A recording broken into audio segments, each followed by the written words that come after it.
What's up mga idol? Halika kayo't samahan nyo naman ako sa isang adventure kung saan ay maglalakad tayo patungo sa ating trabaho.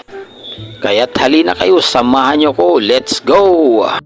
At dito nga mga idol ay naglalakad na nga tayo at nandito na tayo sa part ng lagi nating ginaraanan araw-araw. Nandito na tayo sa loob ng UP campus kung saan ay marami ang mga puno. At ang pinagtatako ko nga lang dito ay napakarami din ng mga sasakyan. Kung dati ay hindi naman ganyan karami ang sasakyan dito sa ating dinaraanan. Subalit ngayon ang pinagtataka ko ay napakarami. Kaya yan ang titingnan natin at aalamin kung bakit. At sa mga oras na ito mga idol ay napakainit na nga ng sikat ng araw dahil nga summer na ngayon.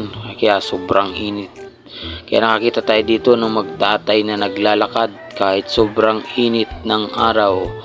At yan na nga idol, nakita na natin ang truck ng TV5 na kung saan kaya pala marami ang tao ay may mga naglalarong mga bata. Naglalaro sila ng football guys. Naglalaro sila kahit sobrang init na tirik ng sikat ng araw dahil sa oras na ito ay alas 10 na. Sa part na yan guys, hindi lang natin makuna ng maayos no, kasi wala tayong maayos na camera na pangkuha niyan guys. Medyo malayo-layo kasi sila dito sa ating dinaraanan. Nandito lang kasi tayo sa labas sa gilid. Hindi tayo pwedeng pumasok doon guys, baka bitbitin tayo ng mga gwardiya dyan. Kaya dito lang tayo guys, tumaraan sa gilid niyan. Pero matatanong naman dito guys, kung nandito kayo sa area na to, mapapanood din siya ng maayos. Hindi nga lang natin siya makuna ng camera ng maayos kasi hindi naman ganun kaganda yung gamit nating camera guys. Ayan sila guys, yan pala yung dahilan kung bakit napakarami ng sasakyan kanina dun sa may gate pagpasok natin. Nasa gate kung saan palagi tayong dumadaan.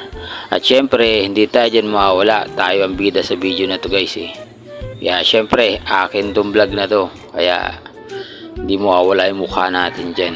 Tapos dito banda guys, pag akyat natin, paglagpas natin dun sa soccer field, ayan nakita naman natin ito sa grupong ito na nagsisismisan. At pagkadating ko nga dito sa ating pupuntahan ay nakita naman natin ito napakagandang motor. Shout out sa iyo sir, may-ari na tong motor na to. Napakaganda niyan guys, old model na pero naman kitang kita nyo naman, alagang alaga yan. Shout out kay sir Rayman Bello. Siya, hanggang dito na lang guys.